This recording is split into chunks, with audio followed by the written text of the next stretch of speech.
Olá, olá, olá. Que momento na minha carreira, né? Repetir esse olá, olá, olá. A Gostei, gente está gostei. aqui no podcast Rabiscos, no nosso especial, que apresenta Tadeu Rodrigues e eu, João Nunes Júnior, em que a gente tenta mapear um pouco as memórias dos nossos convidados, dos nossos amigos, das pessoas envolvidas com a arte, num álbum de lembranças em que a gente provoca as pessoas a nos contarem momentos marcantes, relações marcantes com a arte, livros, músicas, filmes e coisas do gênero, para a gente estabelecer um roteiro da trajetória de pessoas e de artistas que são tão importantes para a cultura brasileira, né, Tadeuzinho? E hoje nós temos um nome que imagino contribua de forma muitíssimo significativa para essa trajetória da literatura brasileira, né, Tadeu? Que legal começar o segundo episódio, né, João? Especial aí com o nosso convidado, Rodrigo Casarim. Quem está chegando já sabe pelo card. Igual você falou, né? O Rodrigo faz tanto pela literatura e nós somos resistentes, né? Quando a gente está falando, divulgando, lendo, criticando, compartilhando, é o que move, na verdade, esse movimento de literatura contemporânea que a gente tem. O nosso convidado é jornalista especializado em literatura. Desde 2015, edita a página 5, com a coluna de livros do UOL. Ele rendeu o prêmio IPL de 2019 na categoria Mídia. Hoje o projeto se desdobra em um podcast de entrevistas. Foi Jurados do Oceanos, Prêmio de Literaturas em Língua Portuguesa, e do Prêmio Jabuti, o qual também integrou o Conselho Curador em 2022. E está lançando um livro, A Biblioteca no Fim do Túnel, um leitor em seu tempo, João. E eu achei muito interessante que o nosso segundo convidado fosse o Rodrigo, e justamente nesse momento em que ele está lançando esse livro. Porque esse livro, quando a gente teve a ideia de montar esse especial, a gente queria documentar justamente esses movimentos, né? Que já da saída da leitura do livro do Rodrigo, eu vi ele, olha aqui como as coisas estão se encaixando, como as coisas vêm para isso, como ele conta histórias de relações dele com a literatura e o quanto a literatura é o nosso cotidiano, né? Então, nesse livro, o Casarim ele explora essa vivência, essa experiência entre os livros, compartilhando com o leitor crônicas bem-humoradas, crônicas bem cotidianas dessa relação próxima, íntima, humana com a literatura. Ele aborda suas tentativas de ler Cem Anos de Solidão. Eu fiquei bem interessado com essa história de que travou, né? Nos Cem Anos de Solidão, não conseguiu ir adiante. E aí fiquei também pensando nos livros que me travaram ao longo da vida. Estão alguns. E eu pensei também, dizendo, cara, assim que eu estou em Lisboa agora, mas assim que eu voltar para o Brasil, para minha biblioteca, eu vou ter que encarar lá, sobretudo Guerra e Paz, que eu comecei a ler na pandemia, e aí cheguei na página 260, e aí travei lá, e faltam mais 1000, mas talvez a leitura dessa crônica seja uma ajuda. O Guerra e Paz, se Falou você da trava na relação com 260, você travou no comecinho ainda, né? não começou nem a guerra nem a pasta, só as questões sociais lá, e bailes, e festas, e bebedeiras, é aquilo, cara. O livro trata também da relação com o menino maluquinho, busca por tesouros em sebos e a influência de Don Quixote em sua vida, isso a gente vai falar aqui com certeza, porque essa história vem muitíssimo a calhar com a proposta do nosso especial.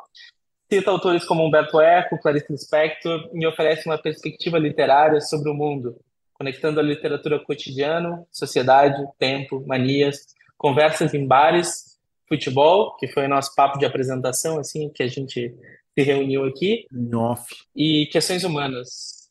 Tudo em busca do prazer da leitura. Seja muito bem-vindo, Rodrigo Casarim. É uma honra a gente te receber aqui para saber um pouco do teu livro, dessa trajetória tão importante, tão íntima que tu tem com a literatura. Salve, João, salve, Tadeu. É uma alegria estar aqui com vocês no Rabiscos. É um podcast que eu acompanho já tem uns bons anos aí. E vamos bater esse papo. Vamos conversar sobre a biblioteca, sobre as lembranças como leitor, sobre as memórias nem sempre tão confiáveis assim, como o entusiasta da literatura. Estamos aí para o bate-papo.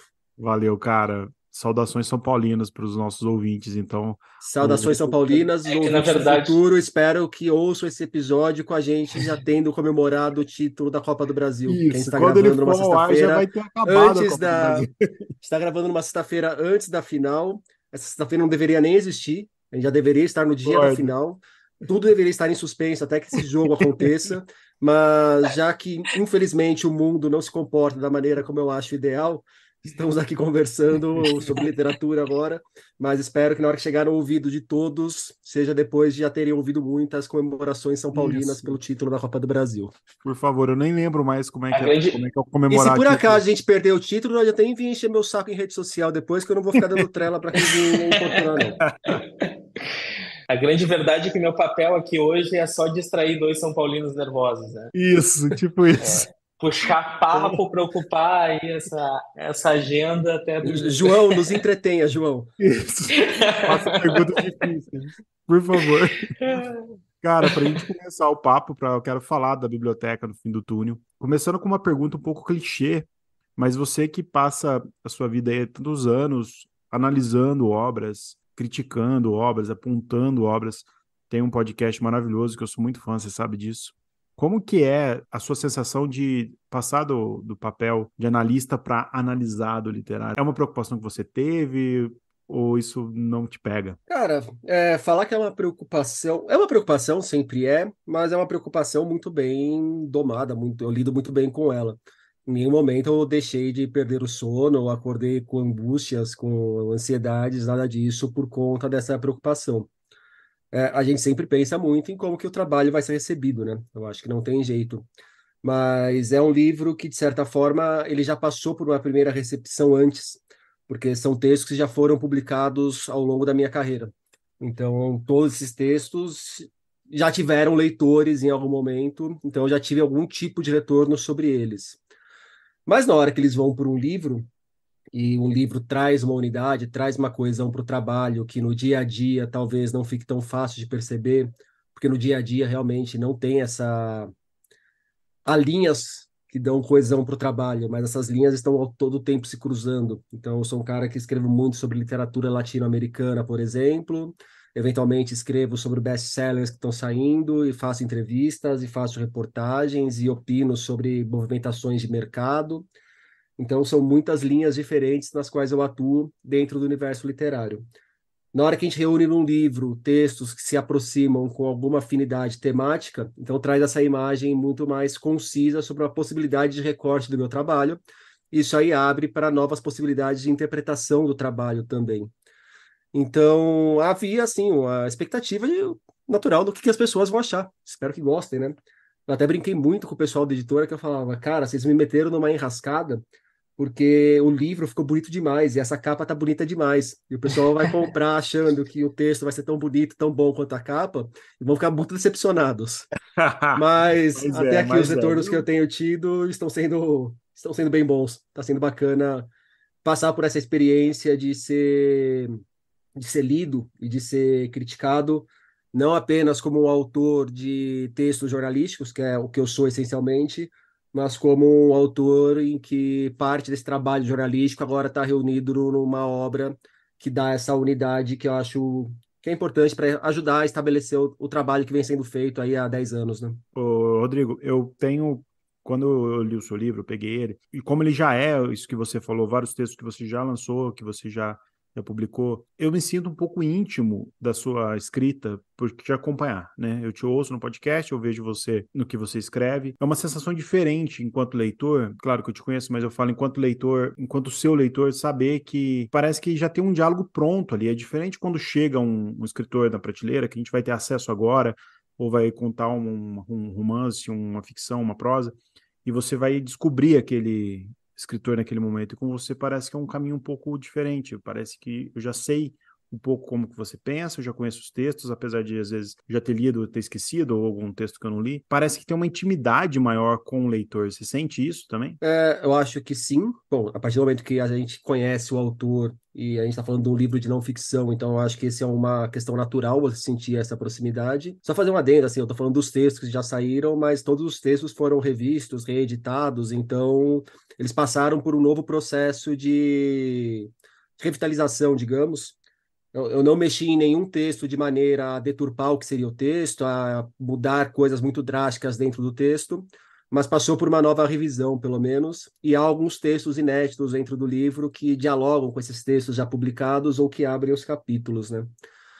Mas, João, não, desculpa, Tadeu, mas eu acho que o que ajuda nessa sua impressão é o primeiro capítulo do livro, porque ali são textos muito pessoais também, né? Ali são muitas questões que eu acho que são caras a qualquer leitor habitual, mas que eu trato delas pela perspectiva de diferentes autores, pela perspectiva de diferentes leitores, mas sempre colocando a minha condição também. Então, eu acho que o livro ele abre com essa primeira parte dá esse tom muito pessoal. E aí você junta esse tom pessoal dessa primeira parte com, eventualmente, as pessoas já conhecerem o autor, seja pessoalmente, seja por acompanhar o trabalho pelas redes, na coluna, na newsletter, no podcast, ou seja lá o que for, mas assim, já sabe mais ou menos quem é. Então, eu acho que isso aí aumenta essa sensação que você teve. Na hora que as pessoas me leem e veem que eu estou falando sobre a relação com 100 anos de solidão, elas conseguem imaginar a cara do autor, a voz do autor, porque é uma cara e uma voz que circula nesse meio literário brasileiro há algum tempo já, né? Mas também, se por acaso alguém não me conhecer e tal, vai pegar e vai gostar ou não gostar do mesmo jeito. Não, não, não precisa me conhecer para ler o livro, hein? É verdade. Agora me surge a curiosidade, assim, justamente desse movimento, né? Porque a gente tem a impressão, ou ao menos a opinião mais consolidada, de que o tempo da internet é uma coisa efêmera, né? Que um texto na internet, ele vai repercutir por X tempo e depois aquilo vai ser substituído por outros textos, por outras coisas, e tem um movimento um tanto mais dinâmico. Um livro não, né? O livro está ali publicado, e pelo menos até tu fazer uma segunda edição dele, ele consolida um panorama e uma perspectiva tanto pessoal quanto da literatura brasileira. E eu fico com a curiosidade de saber como é esse sentimento para ti de colocar esse livro como algo que vai estabelecer uma perspectiva da literatura brasileira ou da tua experiência com a literatura brasileira um determinado tempo, e tem um dos textos, eu não me lembro em qual página que era, depois a gente pode procurar, em que tu faz uma referência a uma fala do Jô Soares, que ele fala do filho dele e que ele fala que escolher é perder para sempre, ou perder sempre. E Escolher é sempre tu vai sempre perder perder, alguma alguma coisa. coisa assim, né? Porque você escolhe um e perde todo o resto. Ele estava escolhendo os livros, E né? todo o resto. Então eu fico pensando assim, nesse movimento de sair desse tempo efêmero da internet para um tempo do livro, torna-se uma peça imutável, como é para ti, como foi para ti fazer a curadoria desses textos? Escolher quais ficariam ali, quais sairiam, quais tu ia mexer. Foi uma desgraça, né, cara? Porque você revisitar a sua carreira inteira, você tromba com muita porcaria também. E faz parte, que assim, esse livro tem 55 textos. E para chegar nesses 55 textos, eu revisitei mais ou menos 2.000 textos. Então, é um material muito amplo. Desses dois Caramba. mil textos, eu mapeei mais ou menos uns 400 que eu acho que mereceriam ter uma sobrevida. Porque muitos desses textos também eram notas, eram comentários, notícias que fazem sentido, aí não é nem só questão da internet, é uma característica do jornalismo, fazem sentido no momento que saiu, fazem sentido na semana que saiu, se muito no mês que saiu. E passou o tempo, foi-se, valeu, beleza, obrigado, cumpriu sua função, pode ir para a cova que já está com toda a vida desse texto feita. Mas aí foi curioso que nesse processo eu estava conversando com um grande amigo meu do meio literário, que é o Yuri Alhanati, do canal Livrada, e eu falei para ele que eu estava pensando em reunir parte do que eu escrevi em um livro e tal, mas que eu estava com o pé atrás, que eu não sabia se eu ia encontrar material para isso. E ele falou uma coisa que é muito verdade. Ele falou, cara, você está há 10 anos escrevendo sobre livros. Se você não achar meia dúzia de textos que se sustentam no livro, é melhor te trocar de carreira também, que pode largar a mão. Verdade. Então, foi bom revisitar e encontrar algumas coisas que bom, podem ficar no passado, estão datadas ou não me reconheço mais naquilo, mas que bom encontrar muita coisa legal também que ofereceram caminhos, não só para esse livro que a gente tem, mas caminhos para alguns outros livros que podem vir ainda no futuro. Alguns outros recortes que eu penso em trabalhar em reuniões parecidas, não pela questão temática, mas pela mesma lógica de trabalho. E, cara, essa semana mesmo, um escritor com quem eu converso bastante, que é o Miguel Sanches Neto, ele me mandou uma mensagem falando que estava lendo meu livro e que estava achando muito interessante notar como que ele é um cara que cresceu com a visão do jornalismo, da literatura com o jornalismo, mas aqueles textos veiculados nos grandes jornais, como ele estava achando interessante notar como que vinha sendo a atuação do intelectual que já constrói a carreira no ambiente digital. Então, os textos já pensados para a internet. Eu fico muito contente também de, mesmo estar fazendo um trabalho para a internet que tem essa característica muito efêmera, constatar que algumas coisas merecem ter uma vida maior do que a efemeridade tão típica desse meio.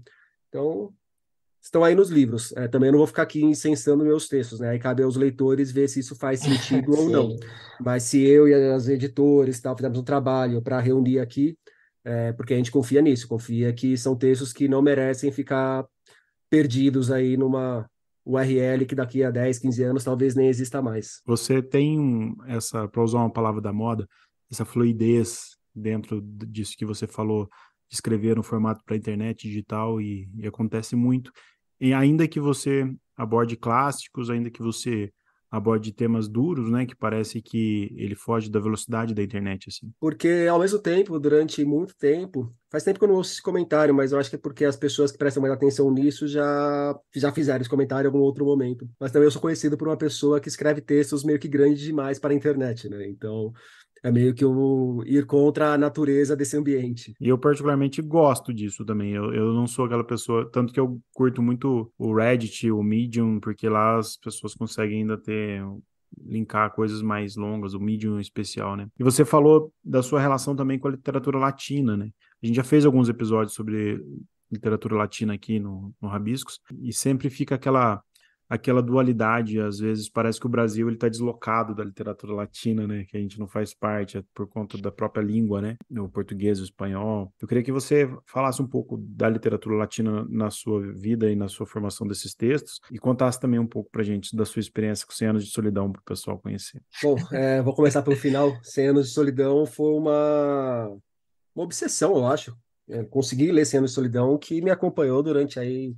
Eu não tinha nem feito essas contas. Eu acho que foi quando saiu a nota sobre o livro na 451 que eles fizeram as contas para descobrir que eu demorei 17 anos para ler 100 Anos de Solidão.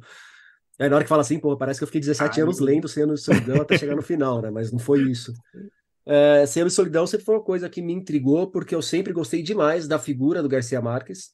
É, eu já tinha um afeto pela ideia do 100 Anos de Solidão e pelo Garcia Marques que precedia a leitura dele.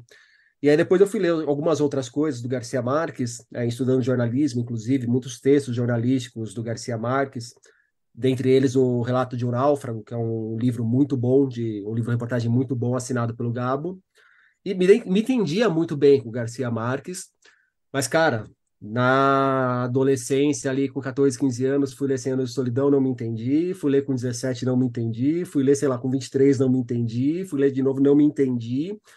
E eu não conseguia entender porque eu não me entendia com aquele livro que tanta gente não só se entendia, como amava. Mas não ia, não era uma leitura que batia comigo. Até a hora que chegou na pandemia, peguei para ler.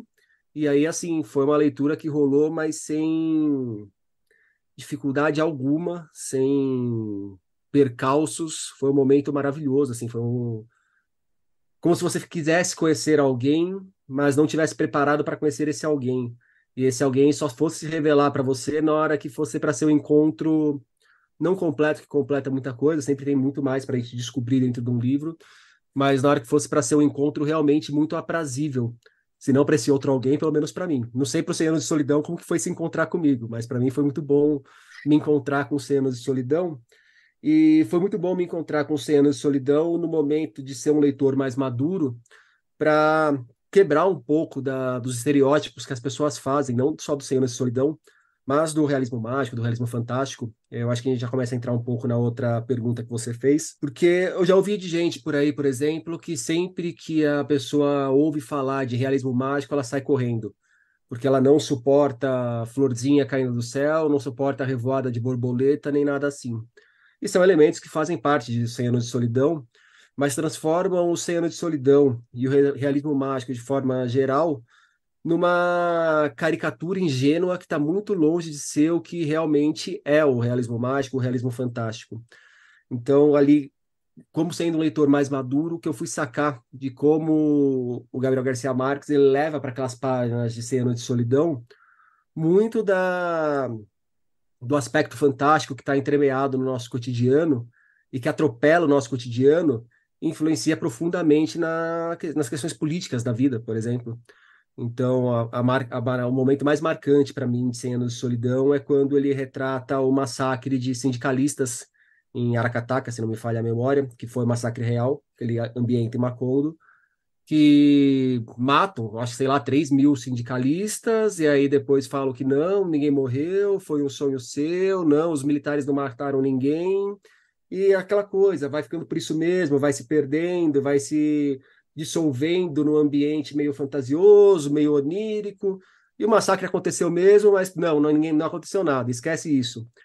E depois o Gabriel Garcia Marques fala no outro livro, né, no Duas Solidões, sobre esse aspecto, que ele fala que, para ele, O Senhor de Solidão é um livro, acima de tudo, realista. Que o que ele leva para lá são as fantasias que atravessam a nossa realidade. E até escrevo nos momentos do livro, não é no texto sobre O Senhor de Solidão, mas é um texto que eu resgato essa questão.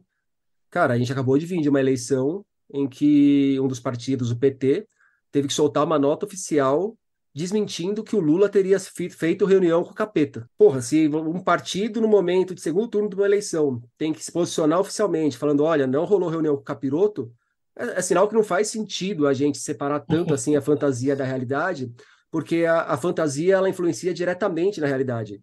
E a gente fala aqui da minha posição de fantasia. Mas para quem acredita de verdade que o Lula poderia se reunir com o capeta, esse é o plano real e acabou. Não tem nada de fantástico nisso. Eu acho que a minha relação com a literatura latino-americana, ela vem depois da minha relação com a América Latina de uma forma geral. E talvez venha como uma resposta a certas imposições que a gente passa ao longo da vida, do tipo, você tem que aprender inglês, você tem que sonhar em ir para os Estados Unidos, você tem que, não sei o quê, tudo centrado naquele mundo dos Estados Unidos, principalmente. E eu, desde bem pequeno, sempre preferi estudar espanhol, sempre olhei muito, sou apaixonado por futebol, sou apaixonado pela Libertadores, então cresci muito com referências culturais do futebol de outros países. Isso aí eu acho que fez me aproximando, aos poucos, mas de maneira constante, da produção artística de outros países, e especialmente da literatura, que é a minha forma de arte preferida, é a forma de arte que eu tento sempre estar me atualizando, sempre estar acompanhando o que acontece. E realmente a gente tem esse distanciamento, né, do Brasil com outros países latino-americanos. E eu acho que essa insularidade é muito mais do sentido deles nos receberem do que a gente receber a eles. Eu tenho essa impressão, que a gente dá mais atenção para a literatura de diversos países latino-americanos do que muitas vezes esses outros países dão para a literatura brasileira. O que é uma pena para eles, que perde muita coisa legal que a gente faz, né? Eu acho que essa distância já foi maior. Eu vejo muitas afinidades, se não diálogos estabelecidos exatamente entre escritores hoje, mas eu vejo muitas afinidades estéticas de gente como o Cristiano Aguiar ou Bruno Ribeiro.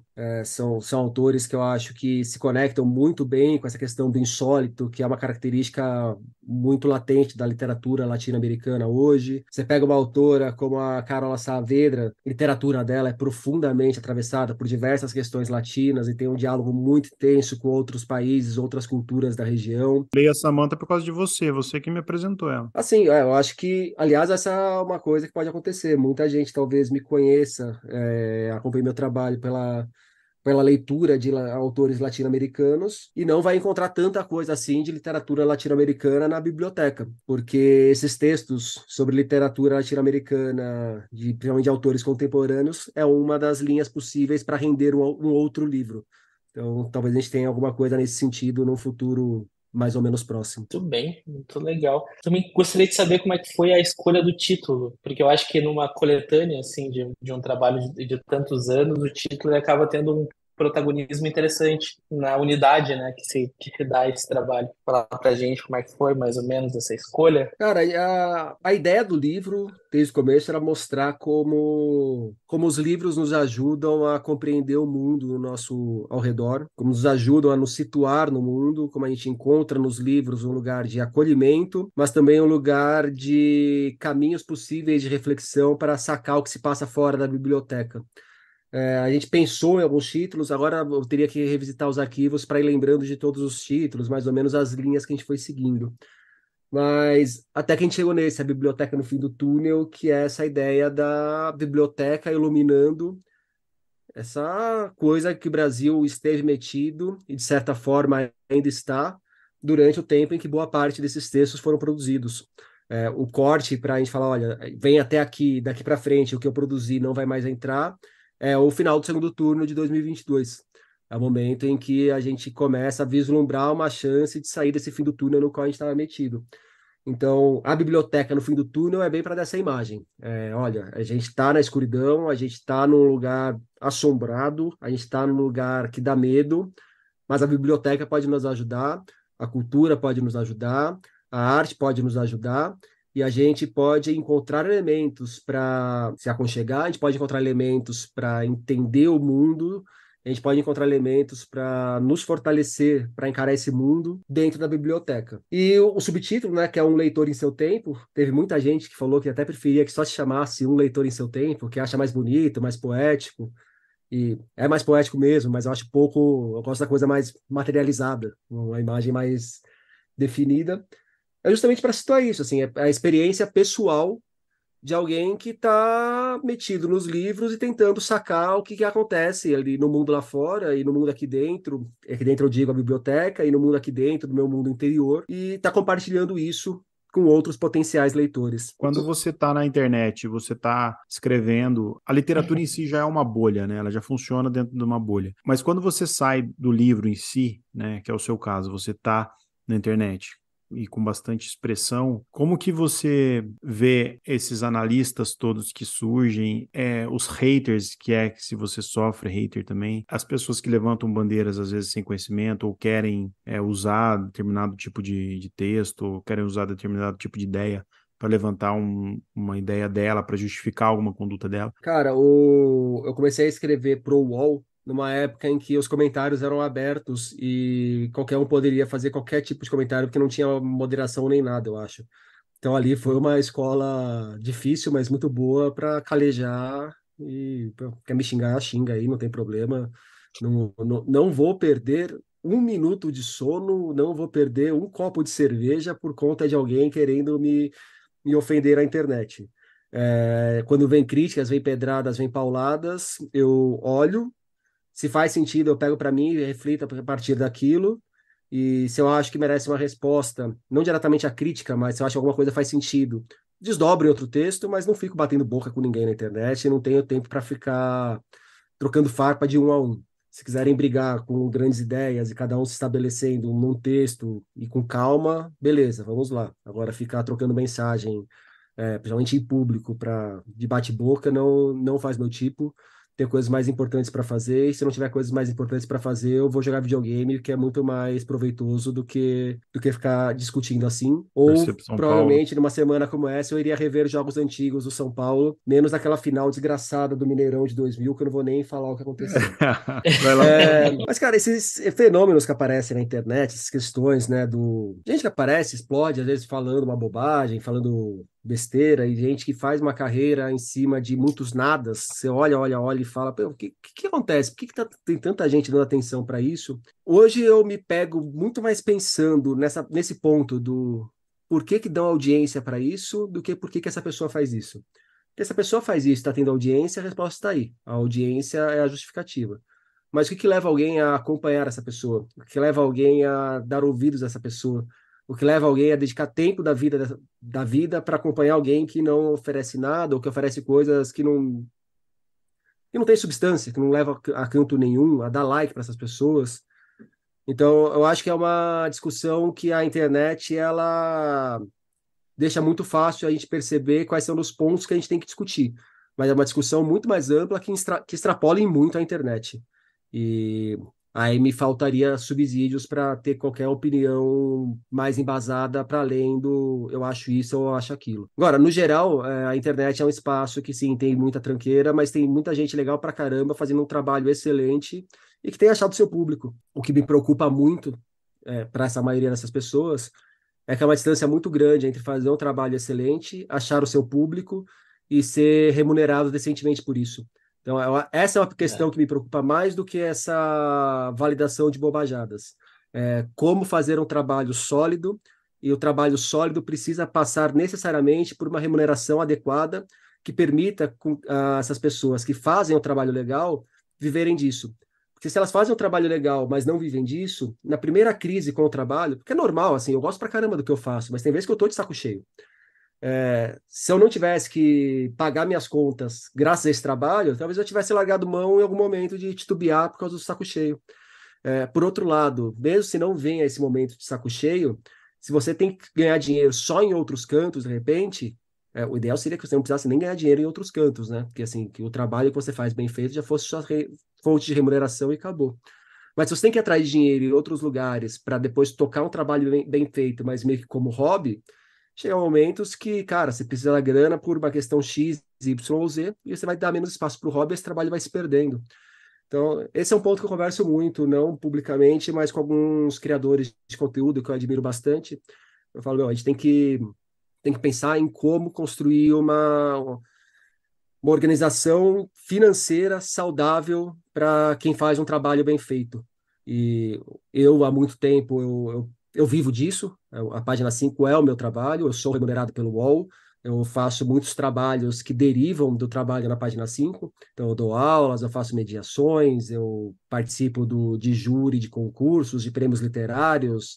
Enfim, tem muitos trabalhos derivados desse trabalho principal, que é a página 5.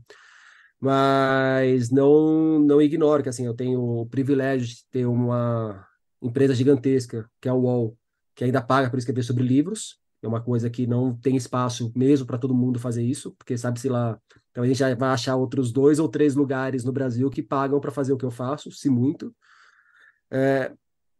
Então, assim, pensar como que remunera, como que paga, de onde vem o dinheiro, como que cai a grana no bolso para continuar fazendo um trabalho bem feito.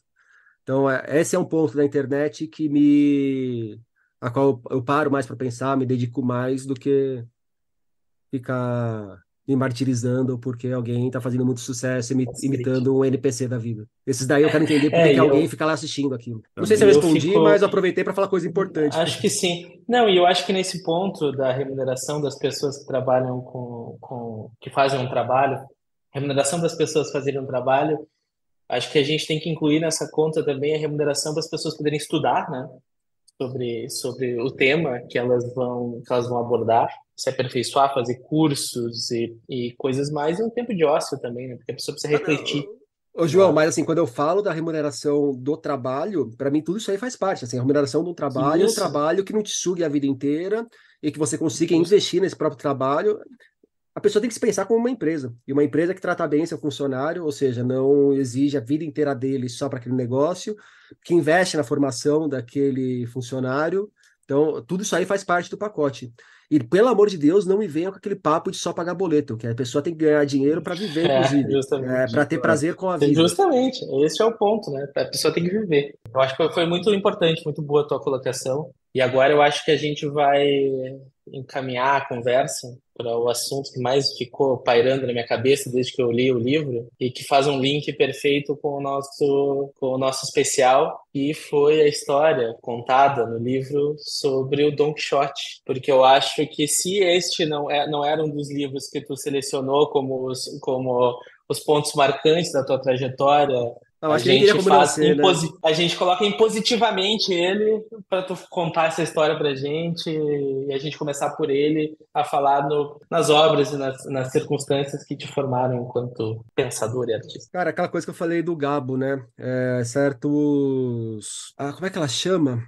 Silvia Molloy tem um livro que saiu recentemente dela pela 34 de alguns ensaios dela. E num dos ensaios ela fala sobre alguns lugares culturais e são pontos da cultura em que a gente não consegue nunca conhecer esses lugares, porque a gente só consegue reconhecer esses lugares, porque parece que eles sempre existiram para a gente. Então, por exemplo, aqui no Brasil é muito difícil alguém conhecer, e assim, conhecer eu digo, de não saber nada e entrar naquilo completamente virgem, uma obra como Dom Casmurro. Porque qualquer pessoa que vai ler Dom Casmurro já tem alguma noção do que é o Dom Casmurro, já tem alguma familiaridade com o Dom Casmurro. O Dom Casmurro já faz parte quase que do nosso inconsciente coletivo. E eu acho que o Don Quixote tem muito isso também. Don Quixote é uma questão um ponto cultural em que está tão já estabelecido na cultura do Ocidente, pelo menos, de uma maneira tão forte, que a gente sabe mais ou menos o que é o Don Quixote, e que antes mesmo de ler o Don Quixote, antes de ter o contato com a obra em si, mas a gente tem noção do que é um sonho quixotesco, a ideia do Cavaleiro Errante, a figura do Don Quixote, o bonequinho do Don Quixote.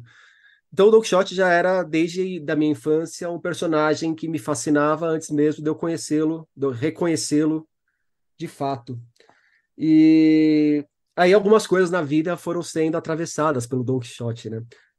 Como vocês puderam já perceber ao longo do papo, eu sou São Paulino fanático, mas eu sempre morei na zona norte de São Paulo. Eu demorava 3 horas para chegar no Morumbi. E desde moleque sempre fui muito para jogo. Hoje faz um tempo que eu estou meio afastado da arquibancada. E perto do Morumbi tem um colégio chamado Miguel de Cervantes.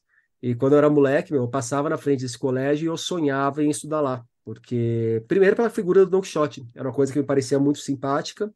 E porque de fora o Miguel de Cervantes parecia uma escola muito bonita.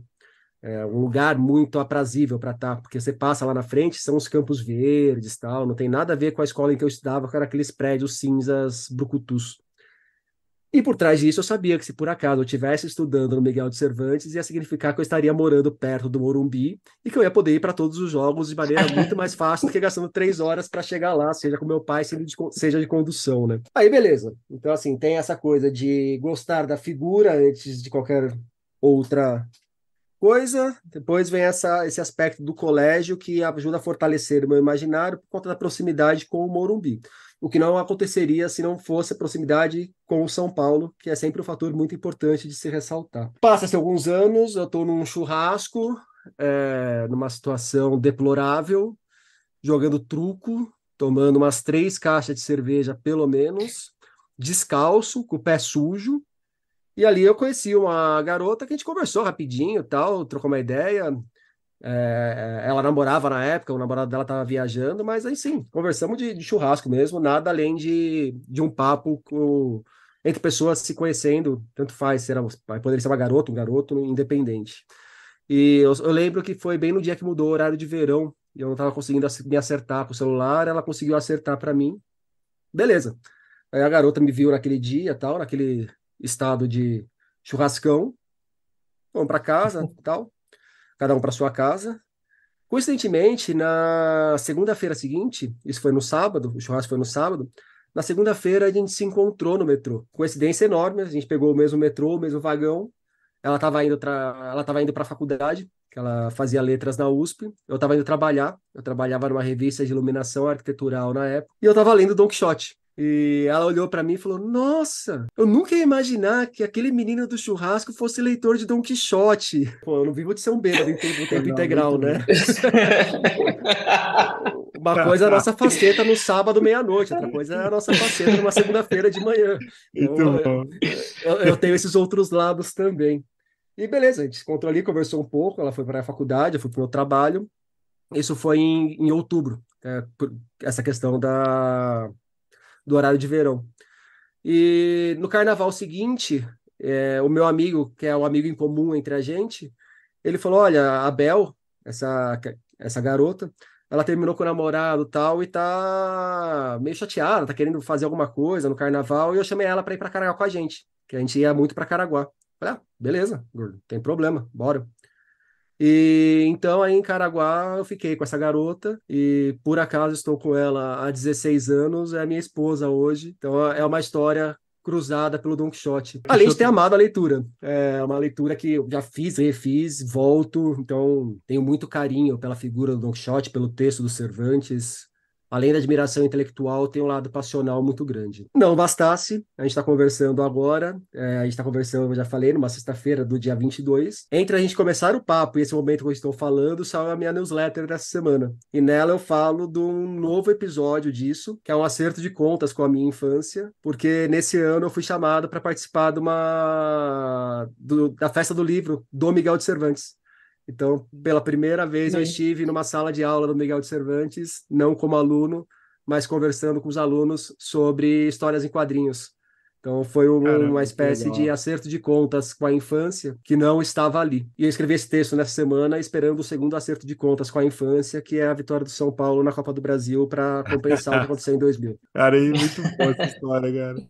E você sabe que quando a gente tava falando, montando aqui o nosso papo, o João falou isso. O João falou, cara, essa história do Don Quixote vai muito ao encontro de abrir mesmo a memória do Rodrigo, porque o que você contou pra gente, por exemplo, agora você indo a sua infância, já é um link daquele leitorzinho, daquela pessoa que, de certa forma, estava sendo reverberado ali na literatura.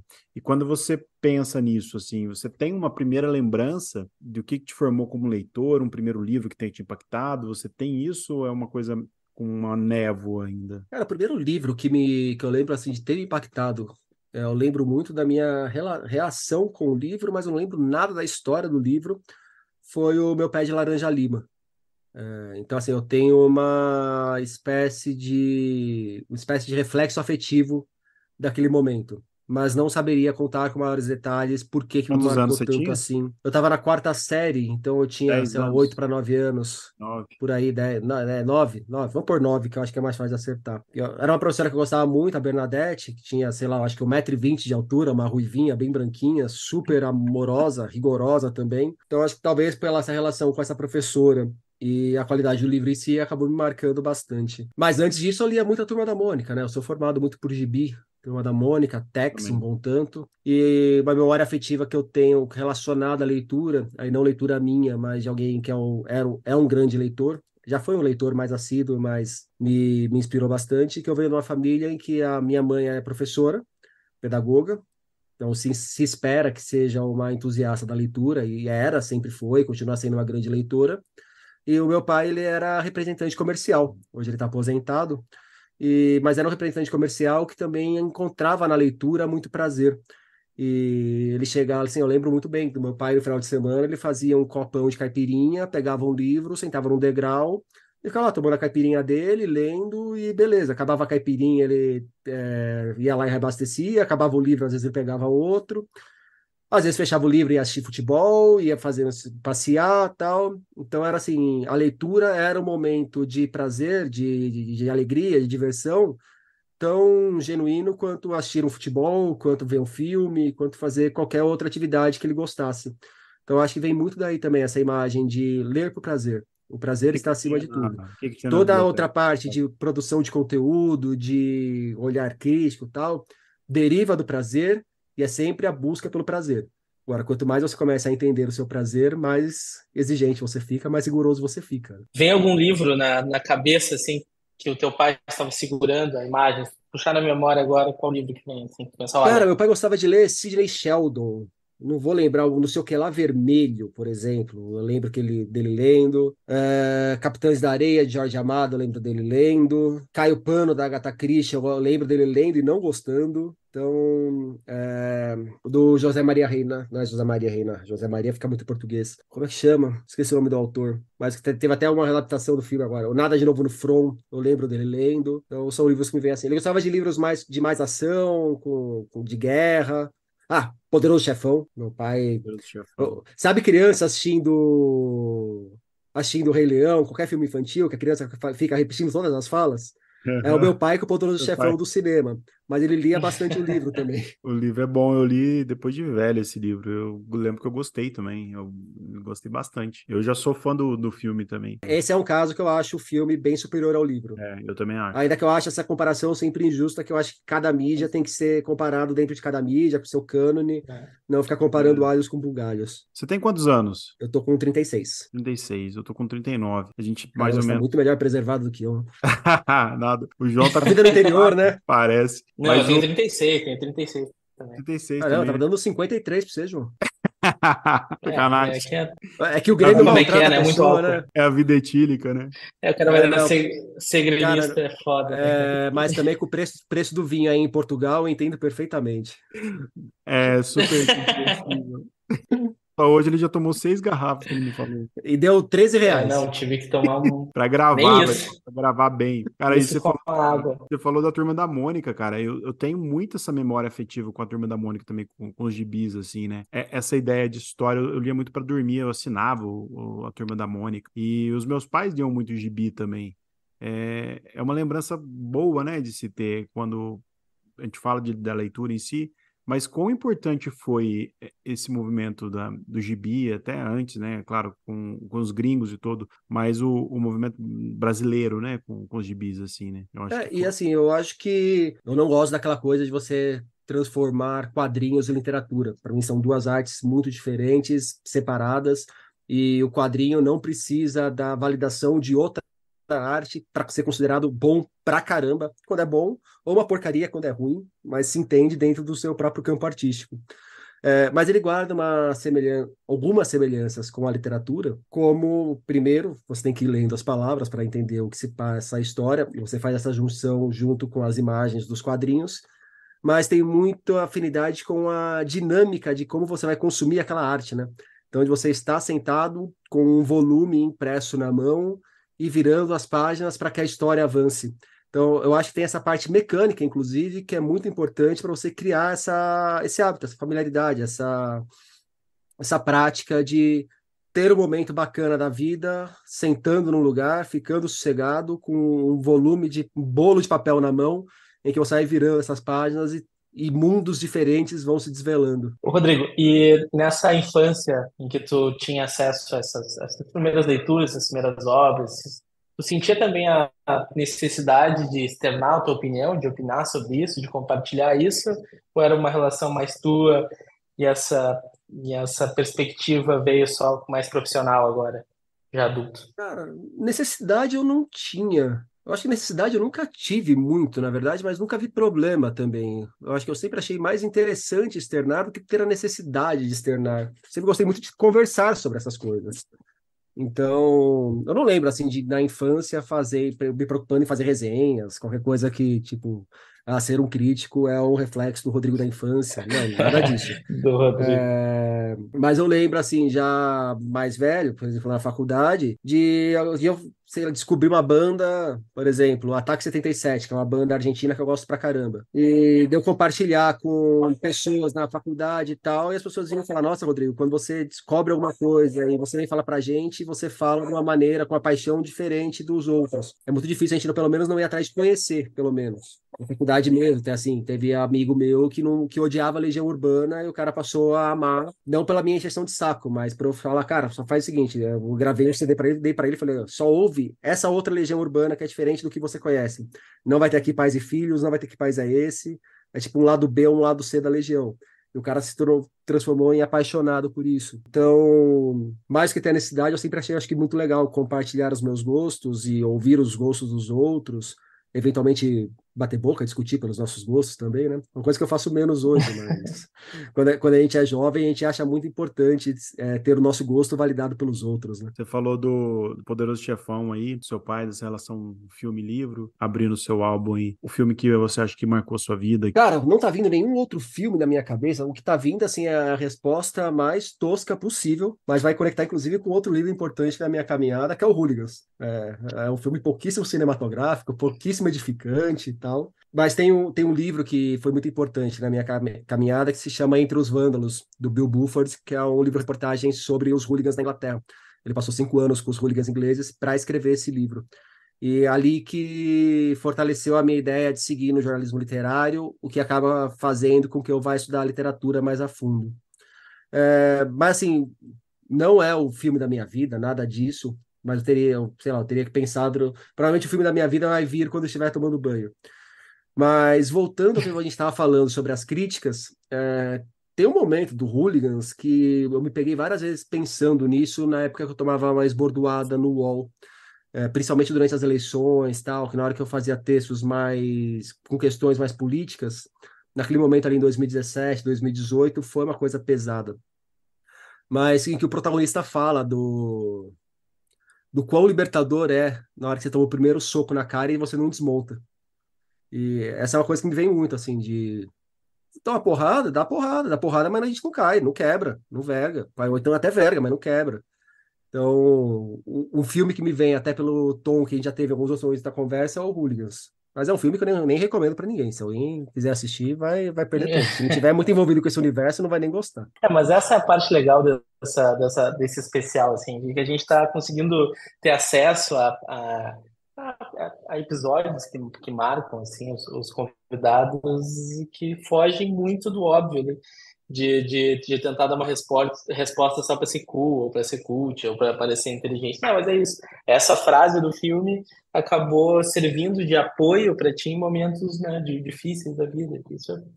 Isso é muito legal. E a gente Até falou porque depois eu bastante fui de confirmar essa futebol frase aqui. quando eu lutava Muay Thai.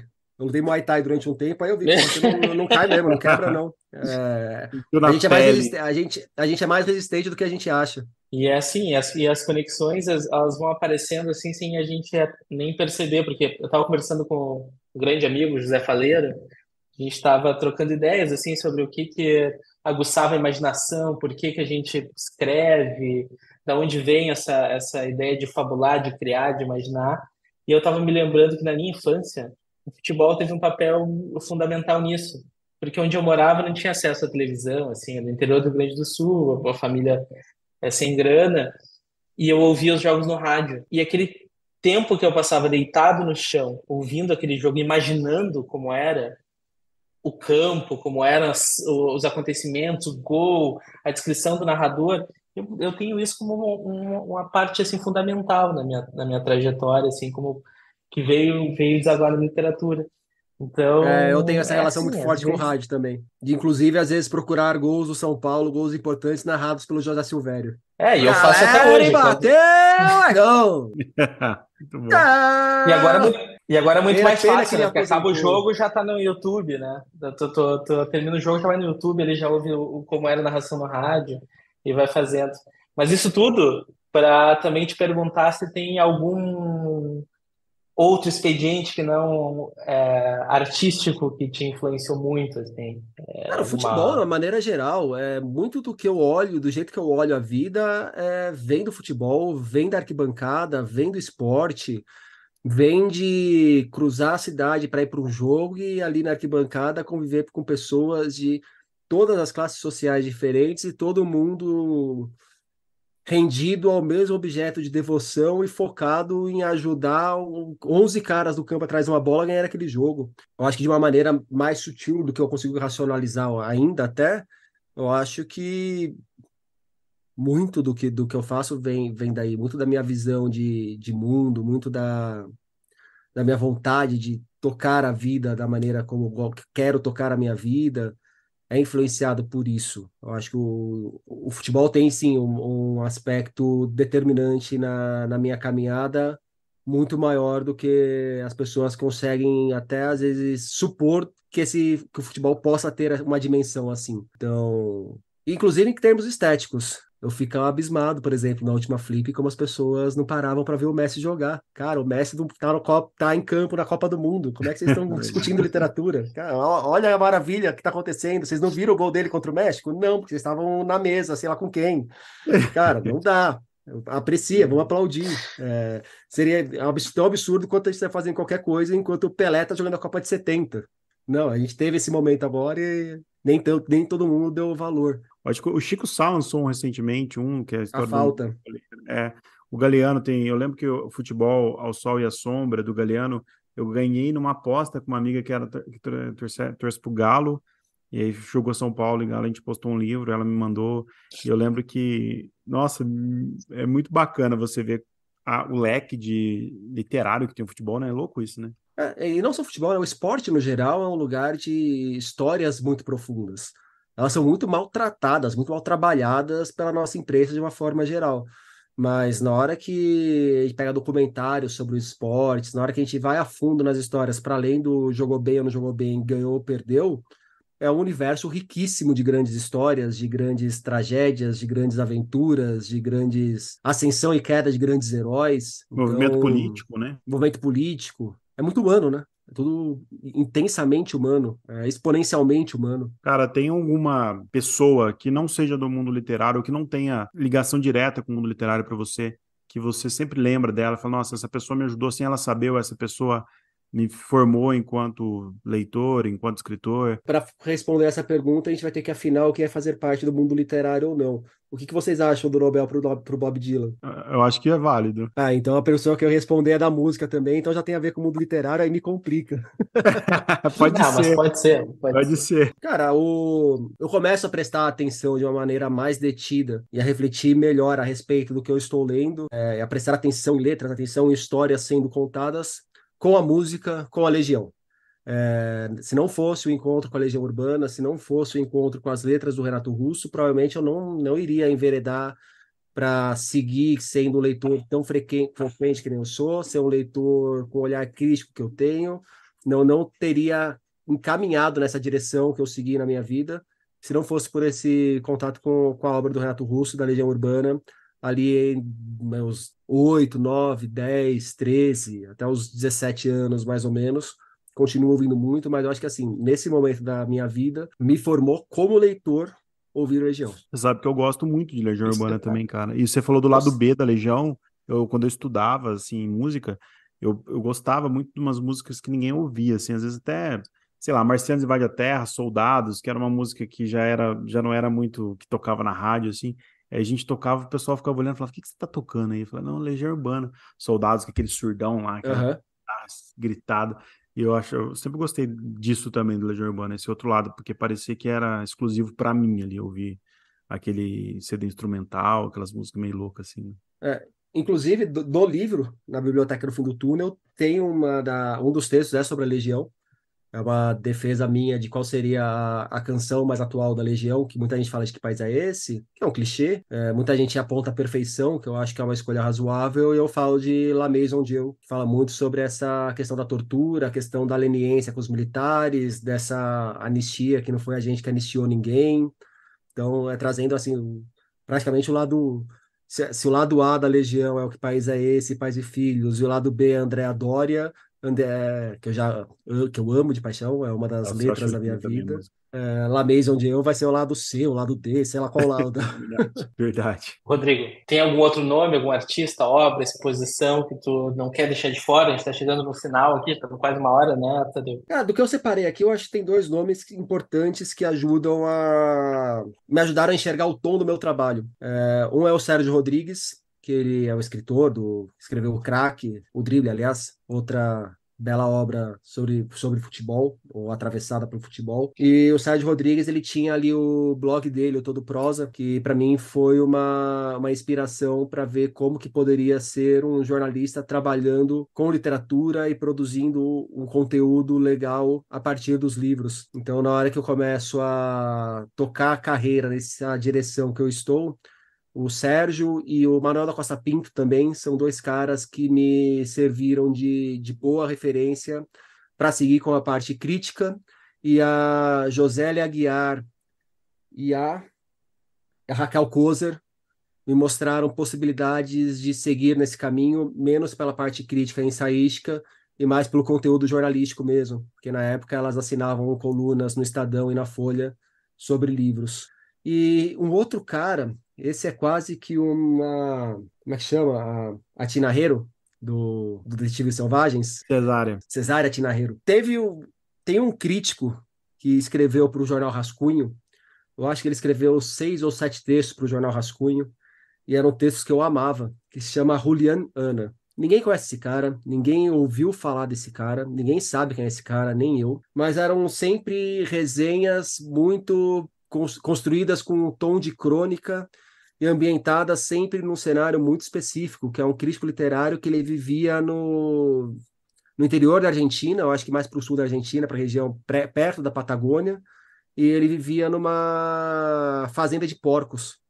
E ele escrevia muito sobre os livros que ele lia, fazia as críticas sobre os livros que ele lia, e sempre dialogando com essa realidade dele, com o cotidiano dele, trazendo elementos desse mundo dele. Ali eu acho que foi um momento importante para eu sacar que é possível fazer crítica literária com um tom, com uma estética muito menos sisuda do que muitas das críticas literárias às quais a gente tem acesso. É possível você entregar um texto com um olhar crítico, mas um texto agradável para o leitor, um texto molinho, um texto que conte uma história além da crítica e da história que você tem que falar sobre o que você está criticando. Eu acho que foi ali um encontro legal que eu demorei até para perceber o quanto que isso aí me influenciava, mas eu acho que isso aí ficou no lugar da minha cabeça, que foi me abrindo portas e mostrando bons caminhos para se seguir. E eu acho que boa parte dos textos da Biblioteca no Fim do Túnel tem um tom que dialogam muito com os textos desse Julian Hanna. Legal, eu acho que esse respeito que a crítica tem, você tem muito também. Você falou de ser leve, às vezes não ser tão duro, né? Eu falo de não ser duro, deixa eu só sublinhar aqui, não ser um texto duro, não tem nada a ver com não ser duro com o objeto que está Com sendo o criticado. conteúdo, é Que isso. é perfeitamente possível você dar umas belas de umas porradas, mas sem ser um texto chato. Isso, sem ser um texto técnico ou academicista ou para outras, né, para o mundo editorial assim só e não para uma pessoa que está lendo ali, né? Porque eu Sim. acho que a crítica bem feita, independente do gosto ou não, ela é um sinal de respeito, né? Recentemente saiu uma crítica sobre o meu livro no Jornal do Rascunho e ela aponta algumas falhas na opinião dela, da história. Eu me senti bem assim, porque uma pessoa que ela faz tantas leituras bonitas, ela lê tanta gente foda. E ela parou, leu meu livro, destacou, mostrou o que que ela concorda, o que que ela não concorda. Eu achei tão legal e eu acho que você tem muito disso. Às vezes você não gosta de alguma coisa, eu leio o que você escreve, eu fico com vontade de ler, assim, eu fico com vontade de descobrir mais. Porque às vezes você pega um livro e você consegue. Você falou do Detetive Selvagem. A gente fez um episódio sobre Detetive Selvagem aqui no Rabiscos, com o Cristiano Aguiar, inclusive, com ele e com o Caio Eu Lima, ouvi. só sobre isso, Gostei cara. muito tanto desse episódio quanto do episódio com o Schneider Carpegiani. Ah, foi legal, né, cara? E falamos da Josélia, inclusive, que é Sim. uma querida. E eu recebi uma mensagem de um menino, não sei se é menino, mas ele falou que o pai dele gostava muito do Detetive Selvagem e ele odiava. E ele já tinha lido o Detetive Selvagem em respeito ao pai. E ele achou um livro chato, amarrado, longo. E aí ele falou, cara, vocês me mostraram um caminho aí, outro caminho para eu ver o Detetive Selvagem. E eu passei a gostar e eu reli o livro. E eu entendi meu pai, assim, a gente não sabe onde que chega, né? Quando você fala isso, você não sabe com quem que você vai conversar, né? E alguém ler o Detetives Selvagens e achar um livro chato, amarrado e longo me parece uma reação completamente razoável. Imatura, foi o que eu falei pro Caio. Eu falei, Que às vezes cara, não é o ele momento só. é imaturo, é. Porque eu falei justamente isso pro Caio. Eu falei, não tem como ele achar isso, porque o livro, para mim, ele é o oposto disso e eu não consigo visualizar de outra forma, né? Mas deve ter lido muito menino, deve ter lido com preconceito, não sei.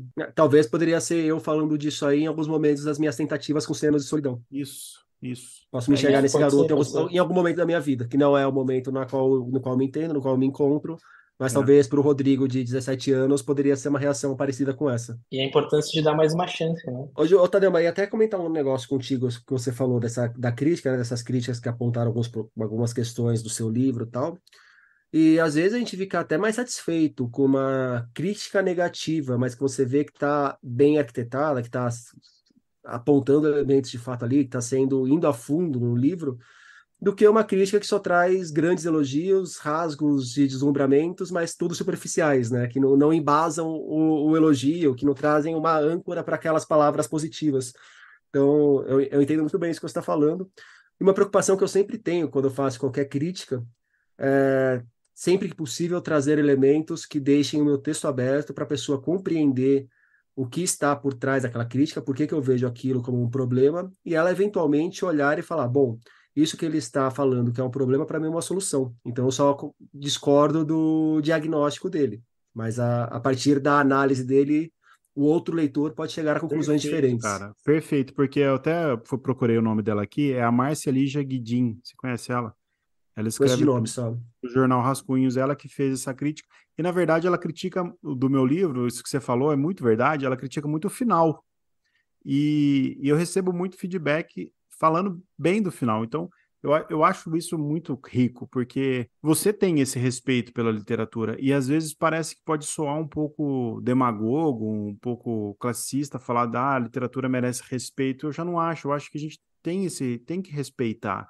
A gente tem que estar olhando a literatura de um jeito humano e de reconhecimento, talvez. Eu não sei, às vezes eu sinto que nesse mundo louco da internet tem muita coisa rasa que a literatura às vezes é deixado muito para último plano de alguma coisa literária, assim, sei lá, às vezes uma pessoa que não tem nem experiência, monta uma oficina e aí você vê que a literatura não está sendo colocada em nenhum lugar naquele momento, né? Não sei se você tem essa ideia.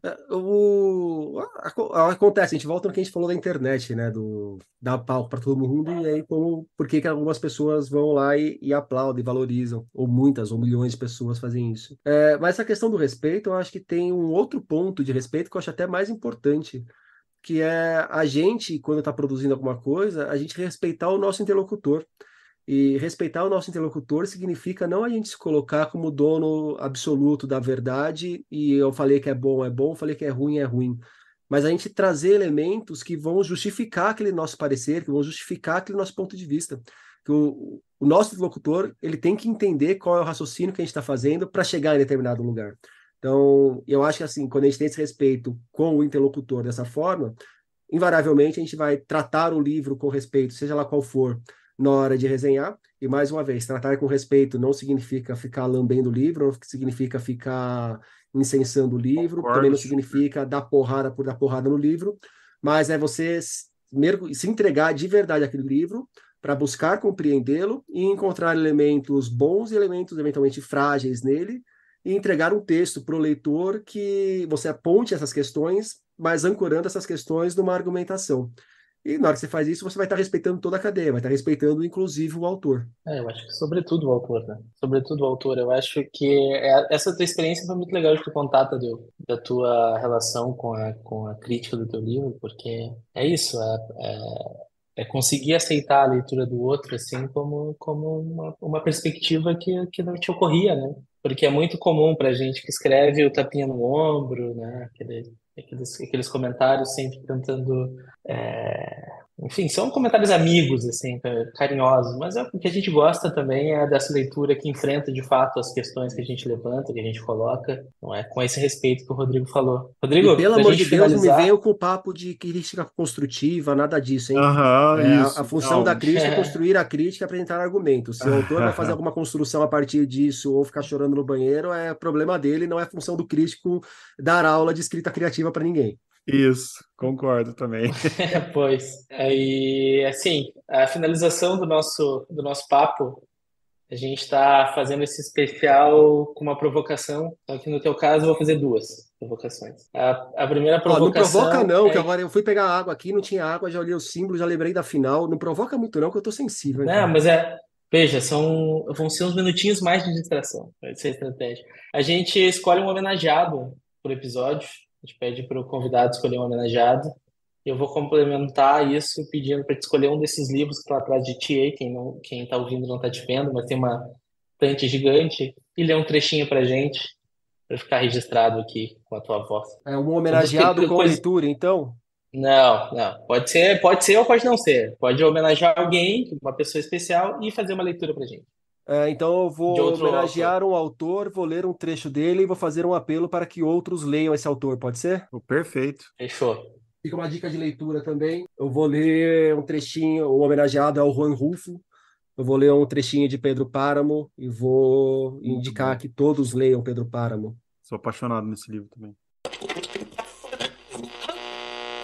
Senti o retrato de minha mãe guardado no bolso da camisa, esquentando meu coração, como se ela também suasse. Era um retrato velho, carcomido nas beiradas, mas foi o único que conheci. Eu havia encontrado o retrato no armário da cozinha, dentro de uma caçarola cheia de ervas, folhas de capim-limão, flores de castela, ramos de arruda. Desde então guardei o retrato. Minha mãe sempre foi inimiga de deixar fotografar. Dizia que os retratos eram coisa de bruxaria.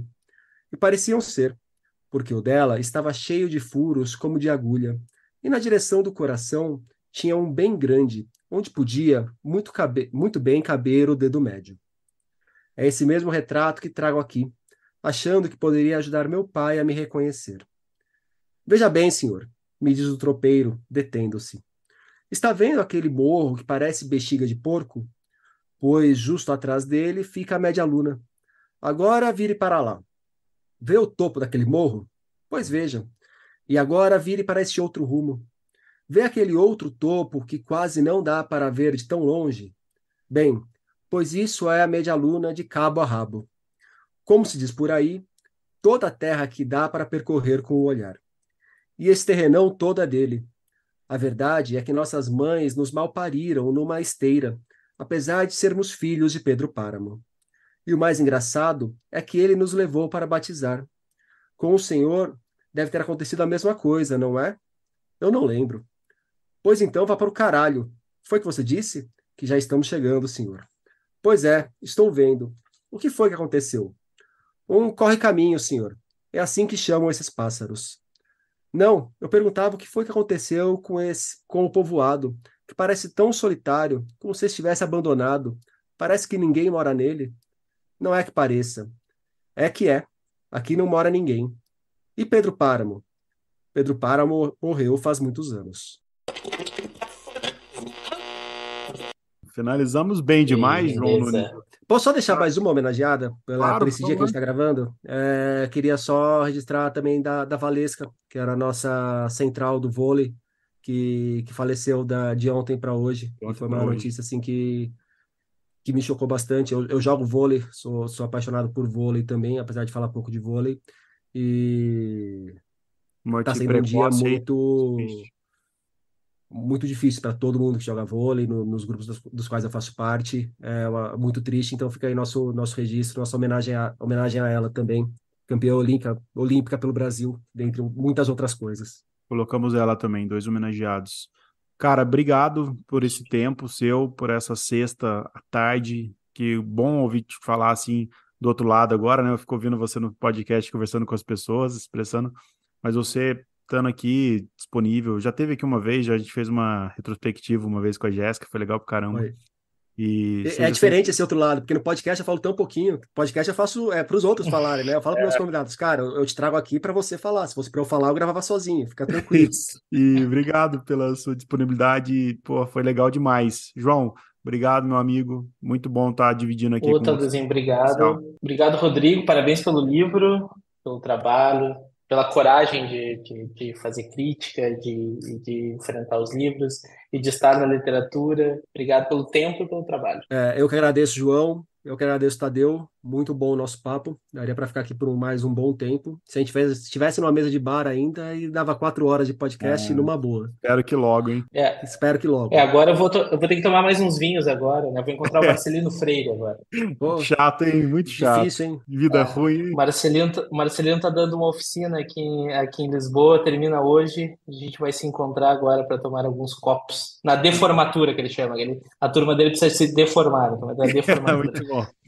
Manda um beijo pra ele, É, então. e tomem uns dãos e uns vinhos verdes por mim, que são minhas regiões preferidas daí, junto com a beira interior. Combinado. Beijo, Combinado. E boa sorte domingo para vocês dois, viu? Valeu. valeu, Vamos lá, hein? Vamos São Paulo, hein? vamos São Valeu. Paulo. João, a gente volta então mês que vem com mais Mês um que vem. convidado especialíssimo. E, bom, não vamos falar nome ainda não, né? Não, Vamos guardar. vamos segurar a audiência. É isso aí. Um beijo a todos, bom dia, boa tarde e boa Valeu. noite.